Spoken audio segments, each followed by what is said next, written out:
C'est une petite victoire, mais une victoire quand même. Mercredi, le Sénat a rejeté la proposition de vaccination obligatoire portée par plusieurs élus socialistes. Une décision qui éclaircit un peu une actualité bien morose. Victoire pour les partisans des libertés, échec pour la proposition de loi sur la vaccination obligatoire. Un succès qu'il ne faudrait pas passer sous silence. En effet, après près de 2 ans d'accablement permanent, la décision du Palais du Luxembourg vient mettre un grain de sable dans les rouages liberticides du gouvernement. Si certains mauvais esprits estiment que la reculade sur l'obligation vaccinale permet de mieux faire avaler l'idée de la prolongation du pass sanitaire, qu'ils n'oublient pas que les oppositions ont jusqu'ici toujours été dénigrées dans les 2 chambres. Ainsi donc, si la vaccination obligatoire avait fait l'objet d'un consensus des élus, les Français l'auraient subi, et sans grande révolte. C'est donc bel et bien un tournant que cette décision du Sénat qui veut visiblement rompre avec son rôle de béquille du gouvernement macroniste sous l'égide d'une prétendue union nationale sanitaire.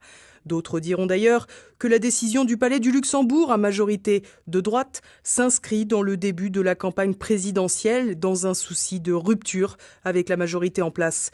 Peut-être, mais qu'importe. 262 élus se sont donc prononcés contre la proposition, contre 64 voix favorables.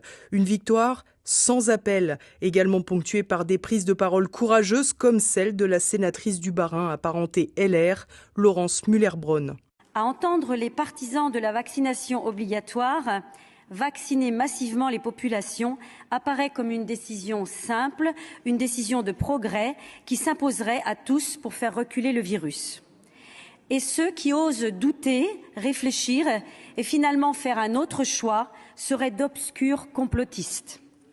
Pourtant, parmi eux, on trouve des institutions très sérieuses, comme l'Académie de médecine qui s'est prononcée contre une 3e dose généralisée, comme le professeur Alain Fischer, monsieur vaccin du gouvernement, qui se prononce contre la vaccination obligatoire, le contexte actuel ne le justifiant pas. Comme le Conseil de l'Europe dans sa résolution du 27 janvier 2021, qui demande que la vaccination ne soit pas obligatoire et qui affirme que personne ne doit subir de pression politique, sociale ou autre pour se faire vacciner. Chers collègues, au-delà des institutions, nous sommes tous destinataires d'informations sourcées et de publications de qualité, d'études et de rapports français et internationaux. Pas de consensus scientifique autour de la vaccination obligatoire et de masse. Il y a des vues et des orientations divergentes de la part des professionnels de santé. Pas de consensus scientifique selon cette sénatrice élue de la nation, alors même que toute voix discordante est chassée du domaine public. Quoi qu'il en soit, ce rejet de la proposition de loi qui visait à ronger encore un peu l'ersatz de souveraineté individuelle qu'il reste aux Français, à l'instar de la teneur de l'intervention de la sénatrice Muller-Bronn, doit faire renaître un espoir en chacun des défenseurs des libertés.